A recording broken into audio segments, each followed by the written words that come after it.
Welcome to Tuesday Night Jazz at the Church, and we're here with Larry Saidman. Larry, thank you for joining me this afternoon. This is awesome. Just even getting started in our conversation has been a lot of fun. Yeah, well, I'm excited by it. This is great. Jazz is not your career.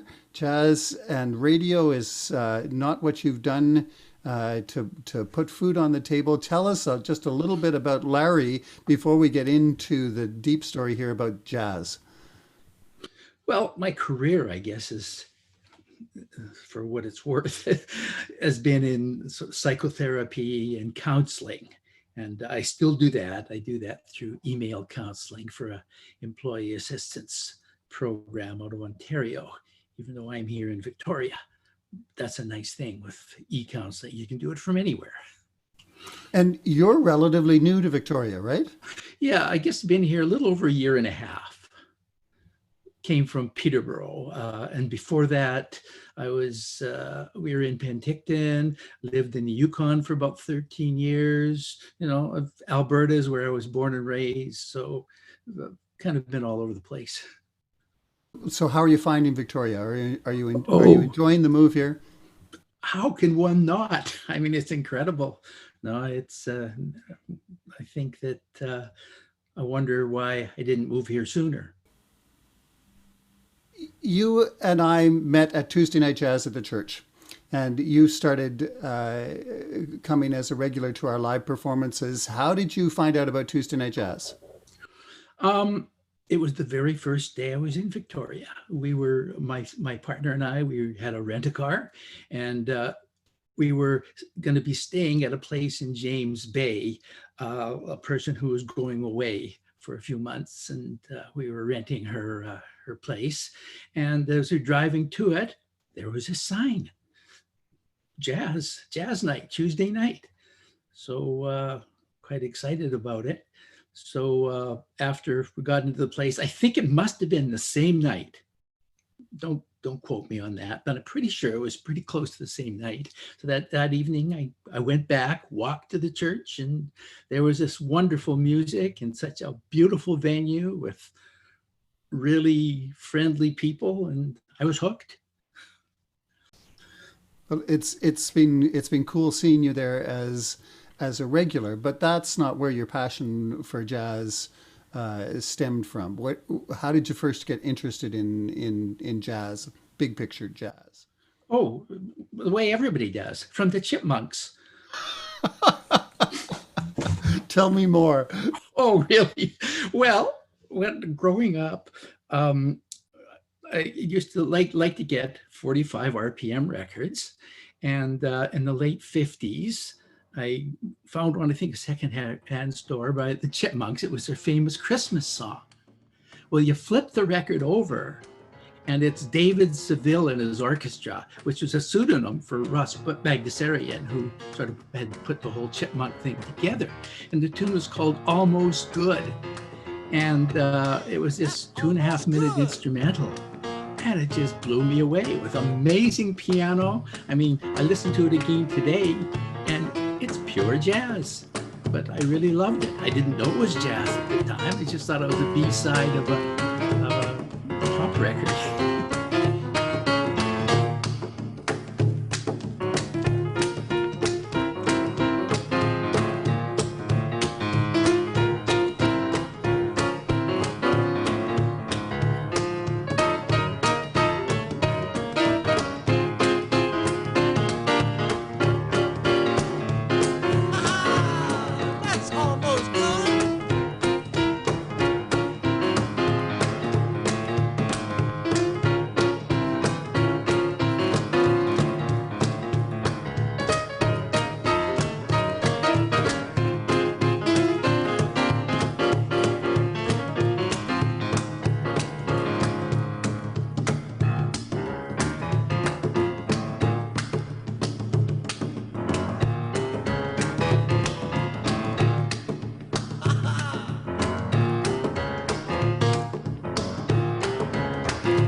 Yeah, I've used it on a couple Discovering Jazz podcasts. So I've got a couple podcasts there. I don't know the numbers, but they're specifically on my own jazz roots. So some of them are pretty weird, you know. Others aren't. Another route, I guess, for jazz would have been in 1960 when I would follow the hit parade, the top 93 on the radio station CJCA. And I heard this song that I didn't like it, but it just mesmerized me. And every week I looked to see where is it on the charts now. And it was I Loves You Porgy by Nina Simone. And of course, now I love it, but it just intrigued me. So yeah, it certainly stirred my curiosity. What is this music anyway? If you can keep me. So you have an amateur love for broadcasting, and your interest in jazz and your being a broadcaster kind of came together. What's the broadcaster's story here? The broadcaster's story, I guess when I was in university, well, I always dreamed of being a disc jockey, you know, from the time I would be waking up early in the morning and listening to the top 93 and writing down each tune and things like that. I was quite the fanatic. When I went to University of Alberta, I ended up getting involved with the student radio station there. And, you know, did a few shows, became music director, then became the director, and it was in my blood.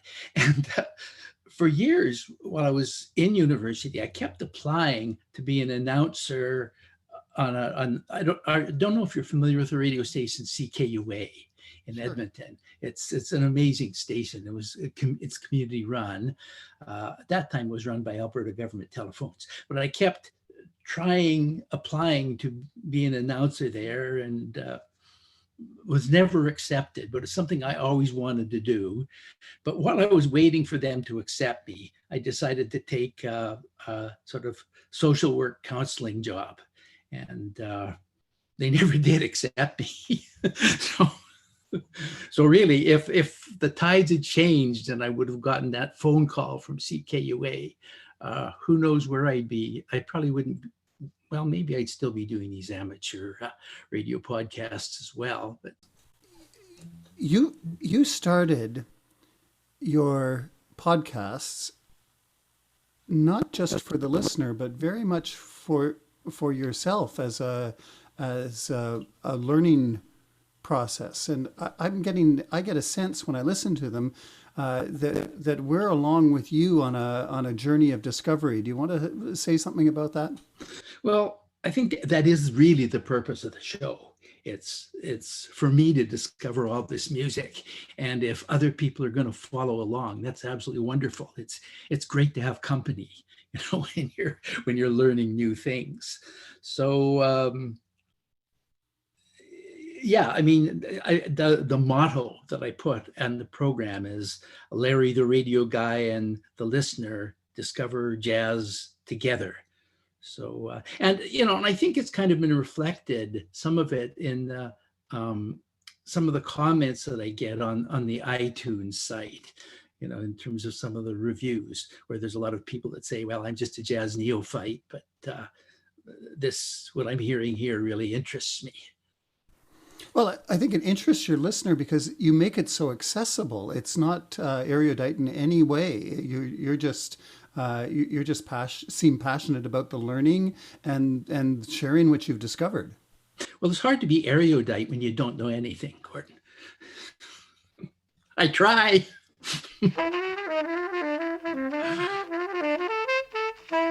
Hello and welcome to Discovering Jazz. My name's Larry Saidman, and in this program, we all discover jazz, old and new, together. By listening to a wide array of selections, exploring different jazz styles and topics related to jazz, we'll learn more about what it is, what it isn't, how it's developed, and what we can listen for to enhance our experience. For the next 60 minutes, Discovering Jazz. When we think of contemporary jazz, the name Miles Davis so often comes to mind. His album, Kind of Blue, from 1959, is so often rated by people who should know as the world's greatest jazz album. Here's one of my favorite tracks from that album, the very beautiful Blue in Green, which most people claim was written by his pianist Bill Evans, but for which Miles Davis took the credit and gets the royalties for this tune. And it's a tune that's almost become a jazz standard. Here is Blue in Green, Miles Davis from 1959's Kind of Blue. I've discovered that there's a lot of professional jazz people who really like what I do and say they've learned a whole bunch.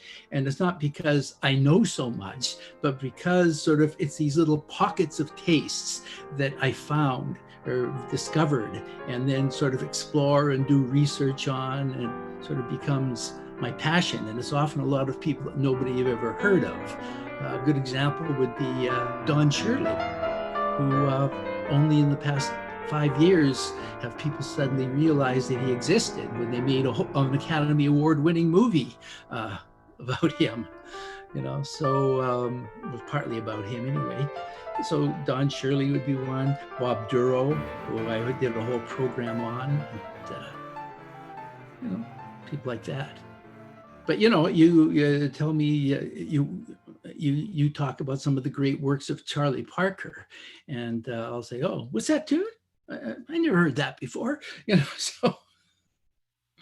So again, I'm trying to discover some of what is more normal in terms of what jazz people like, as well as maintaining my own identity that can be a little bit quirky. So, Larry, it would be great to have a little taste of your podcast now. What have you chosen for us? Well, it was a tough one. I was looking through the list of the podcasts I've made, and there were 4 or 5 that, I got to do that one. But I think the one that I want to choose for an absolute must, I guess personally, is number 88. It's on absolute pitch or perfect pitch. And I chose that one because I was born with perfect pitch. And it is so misunderstood. I read so many articles about perfect pitch, people talking about it.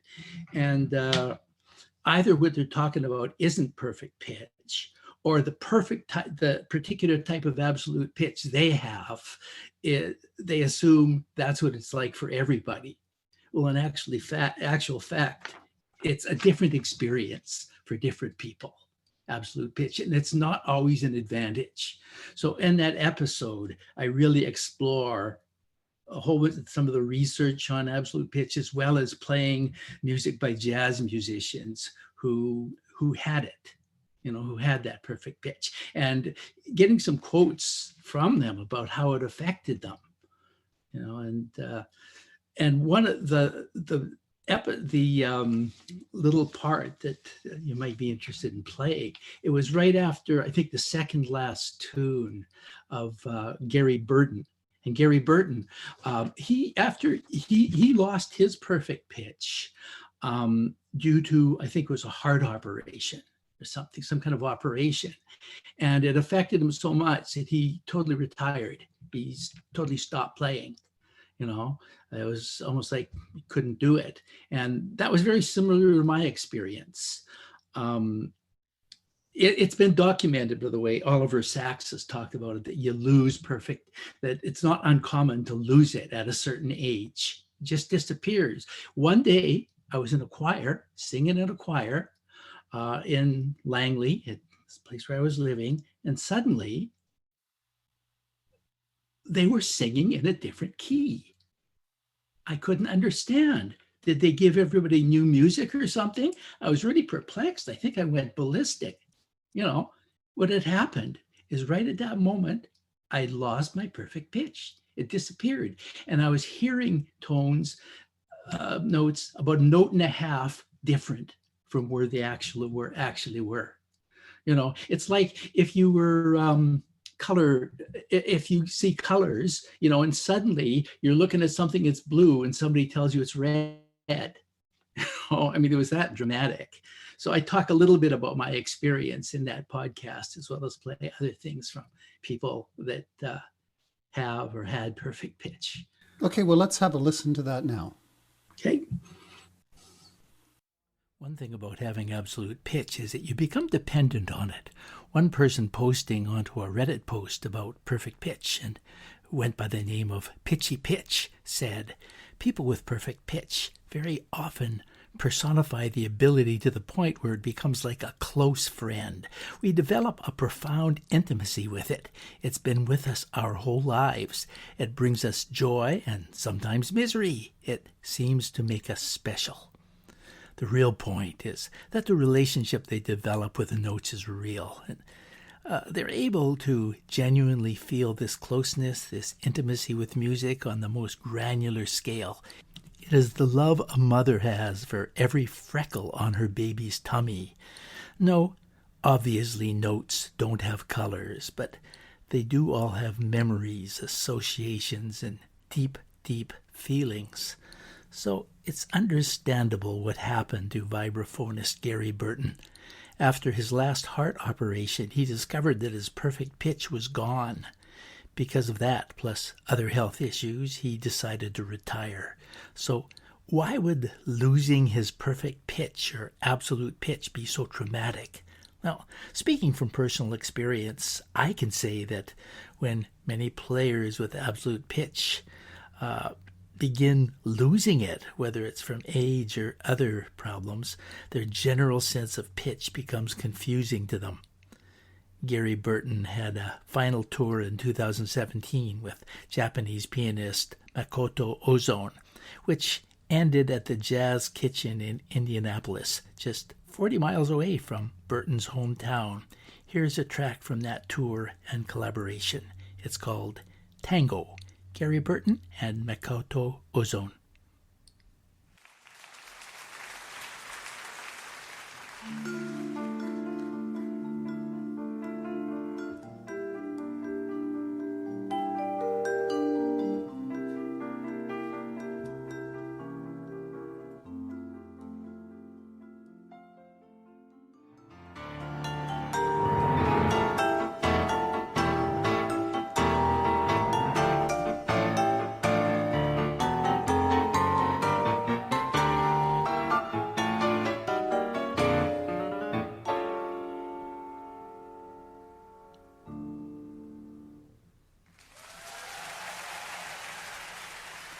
My own absolute pitch disappeared very suddenly one day. One day it was there, and the next day it was gone. It's like knowing all your life what red looked like. Then one day everything reddish or orangish suddenly turns blue. I was in a choir and couldn't understand why they changed the key of that song we had been rehearsing. I think I may have embarrassed myself, but it hadn't changed. I had. Losing your absolute pitch is like losing an old friend, and I found that my whole very close relationship with musical notes changed, and it wasn't so close anymore. But some people really do lose perfect pitch with age. Oliver Sacks described that in one of his books, where one of his subjects found that their pitch shifted 1 1/4 tones. Well, I'm in my 70s now, and that's what happened to me as about 10 years ago. Someone will play a G, and I'll think it's an A or a B flat. I was very dependent on my perfect pitch and haven't developed great relative pitch. Now I need to develop that, and it's a challenge. I wish I had developed it as a kid. The two types of pitches, perfect and relative, are totally independent. If you have perfect pitch, you still need to develop relative pitch. Relative pitch has to do with being able to identify the intervals between notes or chords, and think of the music in terms of those intervals, rather than in terms of the names of the individual notes. One final piece of music, a Ladysmith musician who has absolute pitch, and still has it too, Adrian Dolan. Let's hear from him. From about the age of 9, I've been aware of having a fairly heightened sense of pitch.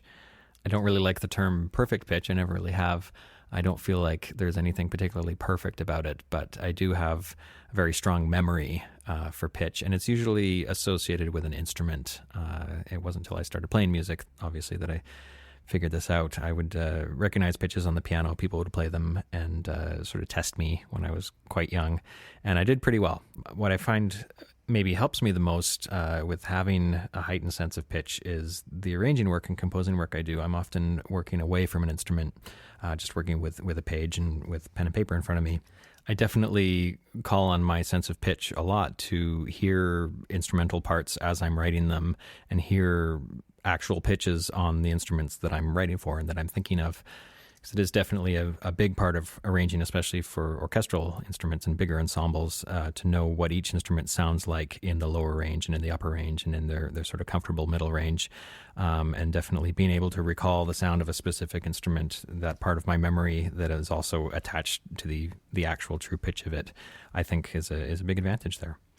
A lot of people assume that I'm really intolerant and horrified by out-of-tune singing or out-of-tune playing, and I wouldn't say I am at all. I definitely play and sing out of tune at various times to varying degrees. And in a time where a lot of vocals that we hear on the radio and on recorded albums have been really, really heavily processed and the pitch has been pretty much beaten into submission digitally, I'd actually much rather listen to a more human, compelling performance that had some flaws and had a little bit of funkiness to it.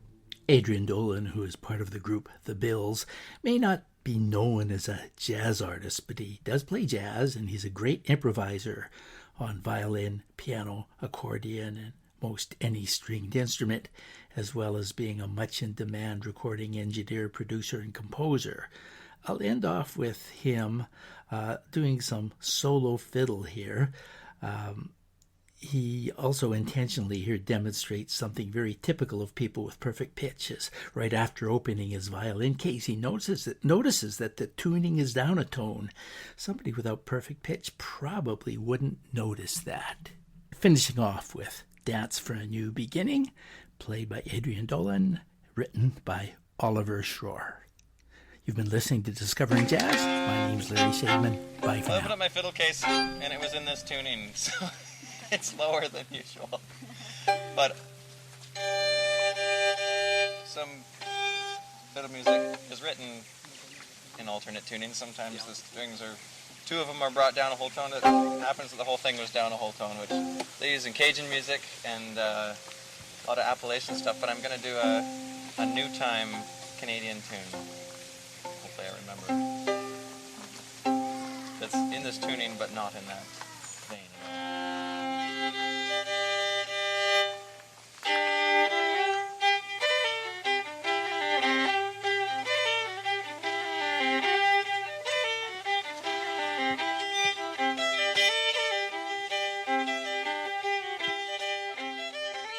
This was a particular comment that was posted from somebody who runs a jazz bar in Montreal.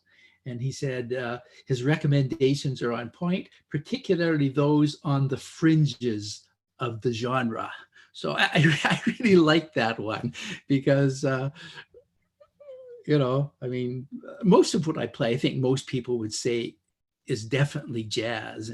And I'll often make reference to, well, what are some of the qualities of jazz? In fact, I've even got one program on when does it stop being jazz, but here, the fact that he worded it that way, that it's the fringes of the genre, I quite liked. How many years have you been doing this podcast? I started in 2017. I volunteered to do a program on Trent Radio when I was in Peterborough. And I decided it would be a jazz program, primarily because nobody else was doing a jazz program, And in doing it, I ended up, just by chance, submitting my my program to the NCRA, which is the National Community Campus Radio Association. That's what it is. And at that time, they had a competition for best music program. They didn't divide the music categories at all then like they do now, So I just submitted it on whim. And one day I got this email from somebody at Trent Radio. No, it was actually somebody in Penticton to say, hey, you just won for best music program. I said, what? And so, yeah, I got this nice little trophy, and I was thrilled. So, that was really quite an honor, of all of Canada. This was sort of the best music program, not just the best jazz program. So I said, gee, I better do something with this. So I just explored podcasts, and they were setting up an organization in Peterborough called Peterborough Independent Podcasters.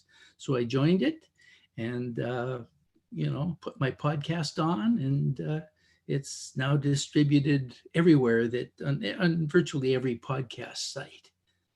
I did one just on a whole bunch of 78 RPM records that I bought. And are you familiar with 78s, Gordon? Yes, I am. Oh, you are old enough to know about 78s. I thought you were just a young guy. Gee.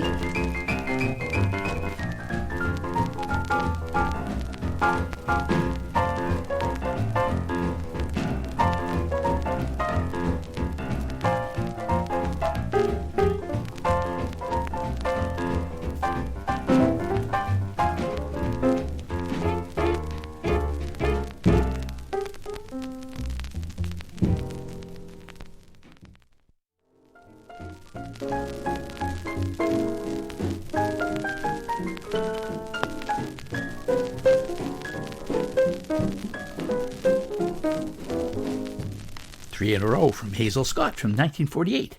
Brown Bee Boogie, Nightmare Blues, and Mary Lou. Some nice guitar in that second one, and a great rhythm section on the last, but unfortunately, there's no information given about who is playing with her. I mentioned that I also bought a few rhythm and blues 78s at Fascinating Rhythm, a terrific used record store in Nanaimo. This next one, I had second thoughts about buying. It was in awful shape.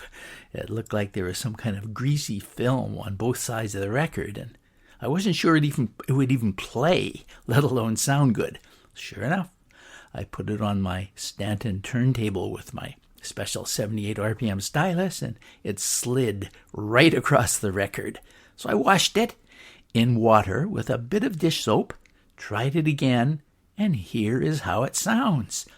The original version of Fever by Little Willie John from 1956 on King Records in the US, Quality Records in Canada. Give a listen to this.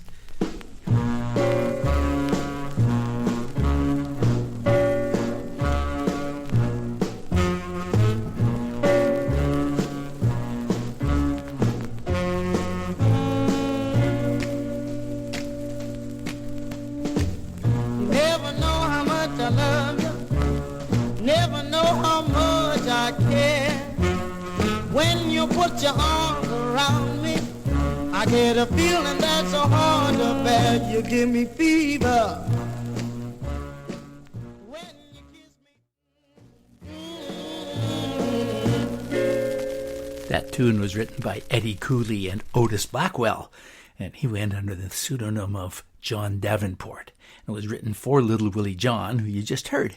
It made the R&B charts. In those days, it was very common for white artists to be given songs first recorded by black performers because black music was rarely played on white radio stations. And that probably explains the big hit by Peggy Lee and why that tune is so often known as a Peggy Lee standard. Of course, it had changed lyrics as well.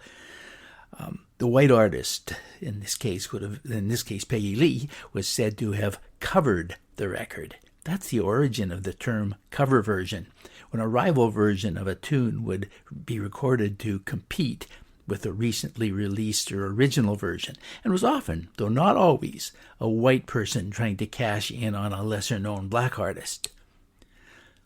Let's have some Woody Herman now.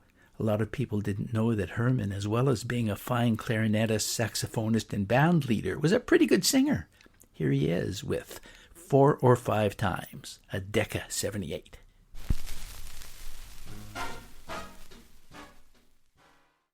Let me get up and grab some of those 78s, okay, so I can take a look at them. All right.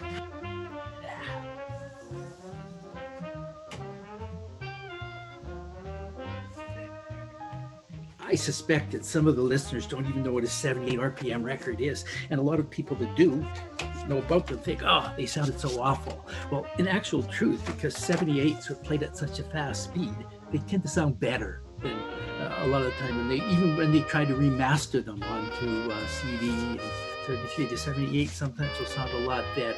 So here's one. This is Johnny Hodges and his orchestra, Frisky. Okay, so hold that up close to your camera and still. Very nice. So I've got a whole bunch of them here, and I just ended up, playing them on my turntable and putting them on to digitalize them so they could go onto the show. And that's program number 118.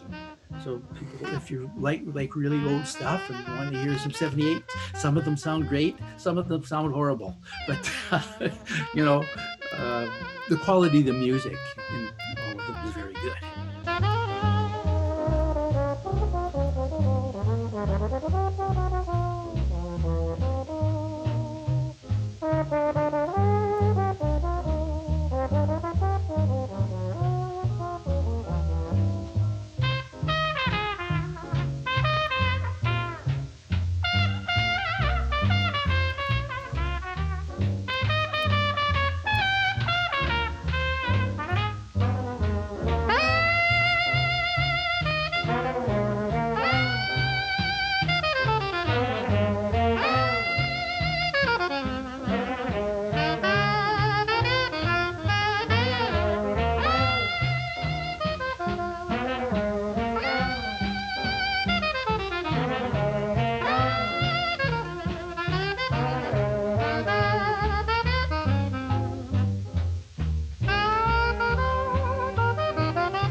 You had this first experience of listening to Nina Simone and thinking, well, I don't really like that, but I want to dive in more. Where does that take you? What's the path beyond that makes you want to dive in and learn more? Where did you go from there, Larry? I think it was, in following a lot of the records and the hits, just discovering that certain of my favorite tunes were tunes that jazz musicians played and loved. They'd often be sung by Tony Bennett or my all-time favorite singer, Eugene McDaniels. And eventually, when I moved out of Edmonton and was living in Slave Lake, I came for a visit and got invited to be part of the Jazz City Jazz Festival and to be volunteer. And eventually they asked me to be the coordinator between, or I guess what they call the intervener, between the musicians and the press in terms of wanting to interview certain musicians. So it was just such an amazing position to have, because I met virtually all the jazz musicians, to ask them about interviews. And so at the one festival, there was a photographer named Patrick Heinley who was there. He's a very, very well-known jazz photographer. And we became friends. And he followed me around a bit and started taking photos. So I've got this wonderful photo. I've got actually two amazing photos that he gave to me. One of them was of me talking to John McLaughlin. I was really just trying to set up an interview with a press person, but Patrick humorously named it Larry Saidman gives John McLaughlin some guitar tuning tips. Because if you look at it, it looks like I'm giving him some kind of instructions or something. So this is Mahavishnu John McLaughlin, And then I've got another photo, which I can send you if you want, where I'm walking down Jasper Avenue in Edmonton with four of the greatest guitarists in the world. there's Tal Farlow, who I hadn't heard of at the time, but since has become probably my favorite jazz guitarist. Then there was Herb Ellis, Barney Kessel, and Charlie Bird. And I'm carrying Charlie Bird's Ovation guitar. So that was quite interesting too. So, my experience of meeting these people and seeing that, hey, they're legends, but they're just human beings. They're just people. Chet Baker, for example, was there. And at that point, he was trying to get off drugs. He was clean, but very vulnerable. So he decided just to hang around all the organizers who didn't do drugs. So he went around with us everywhere. So, it was just really amazing to see this very kind, sweet guy who's such a legend, just being himself.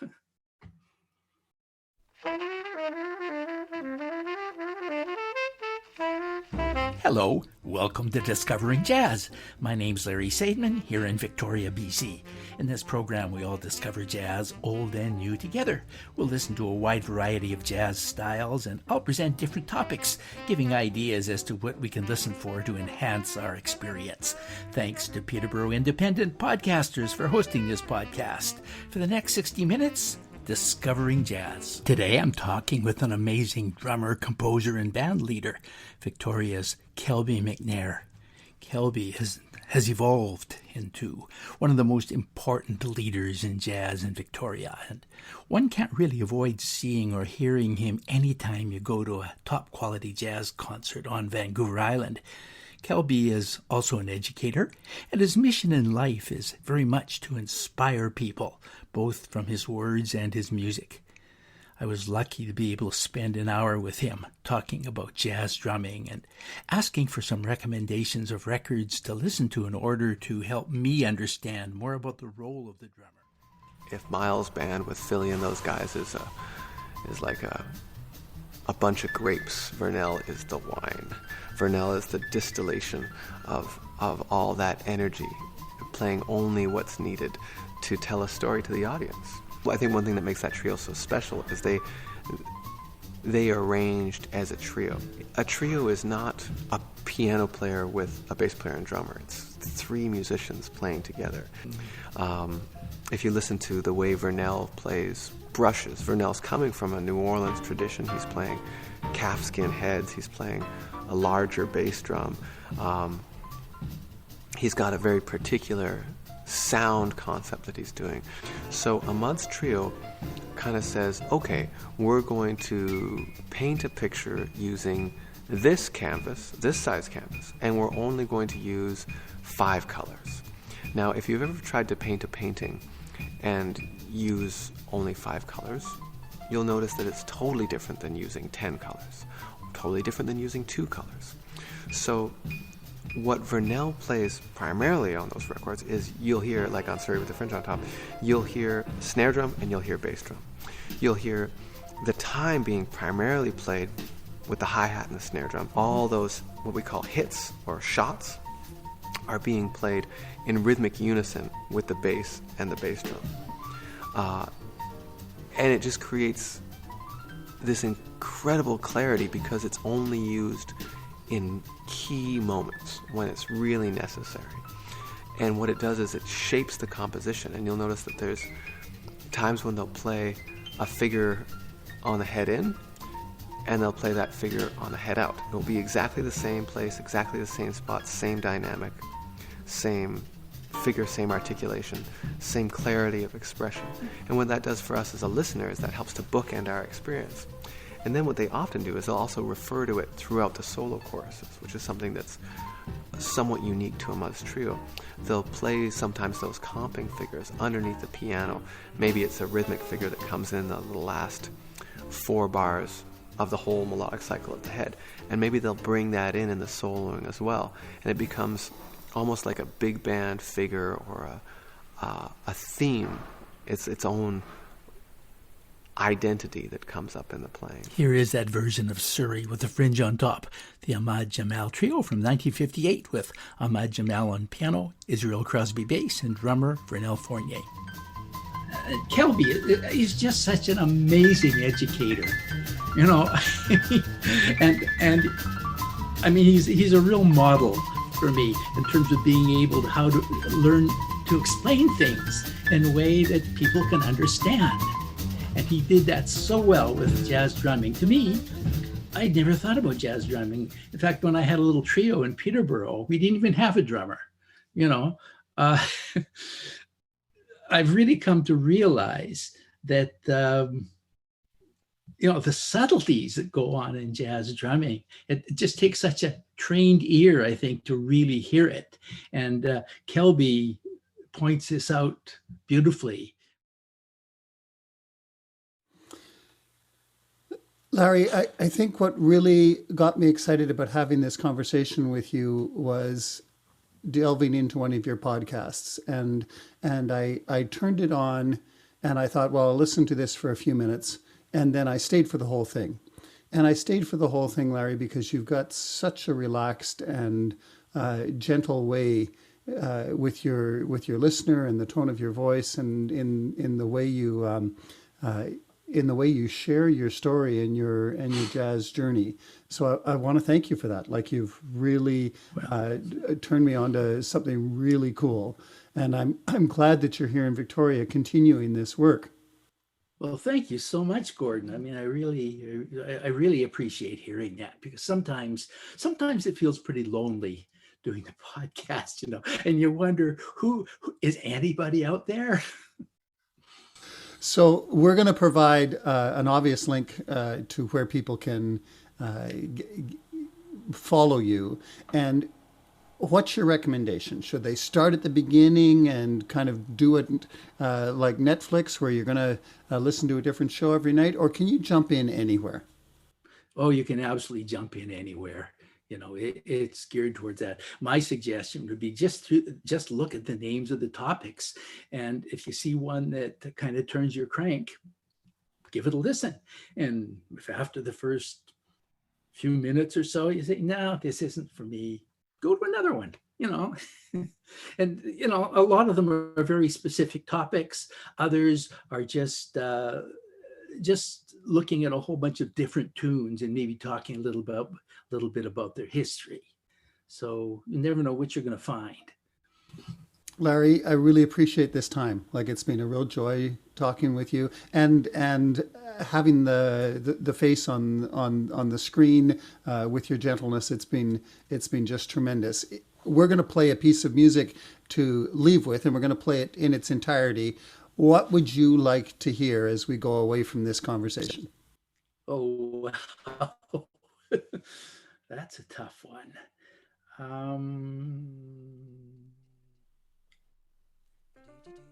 If you can find I'm Beginning to See the Light by Bob Duro with Bill Takis. It's a live performance. That I think would be great. That's because he's somebody who really excites me. That's done. Larry, thanks so much. Thank you, Gordon.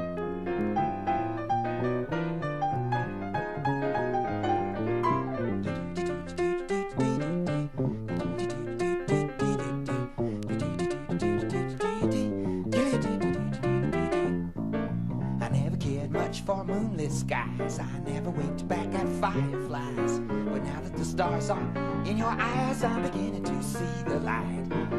I never went in for afterglow, for candlelight on the mistletoe. But now that you've turned the lamp down low, I'm beginning to see the light.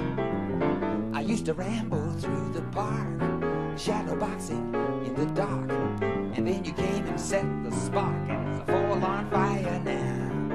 Never made love by lantern shine. I never saw rainbows in my wine. But now that your lips are burning mine, I'm beginning to see the light. Well, I never cared much. I never seemed to have that touch. Never cared much, yeah. But now that the stars are in your eyes, I'm beginning to see. I never went in, I never went out, I never went round and round about. Yeah, but now that you've turned those lights all out, I'm beginning to see. I used to ramble through the park, yeah, shadow boxing in the dark, yes, and then you came along and you set that spark, and it's a full-on fire now.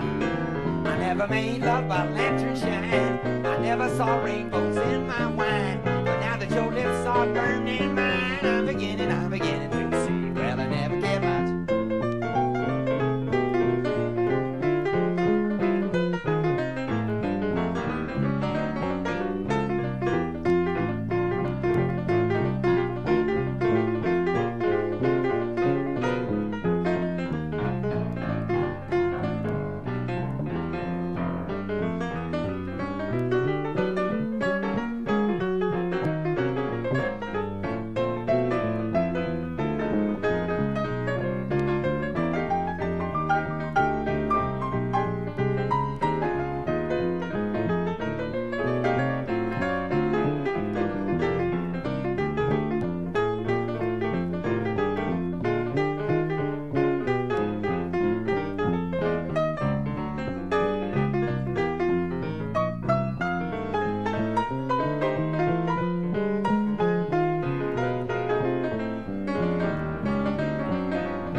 Stars are in your eyes, I am again. I never went in, I never went round and round about, yeah. But now that you turned those lights all out, I am beginning to see.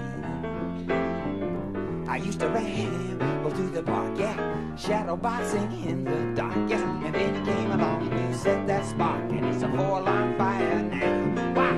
I never made love by lantern shine. I never saw rainbows in my wine. But now that your lips are burning mine, I am beginning to see the light. Well, that light is shining awfully bright. I think that light is driving out of my mind. I think that light is gonna make me blind. But I'm beginning to see the light. Yes, I'm beginning to see the light. I'm beginning to see that. One more time, I am beginning to see the light.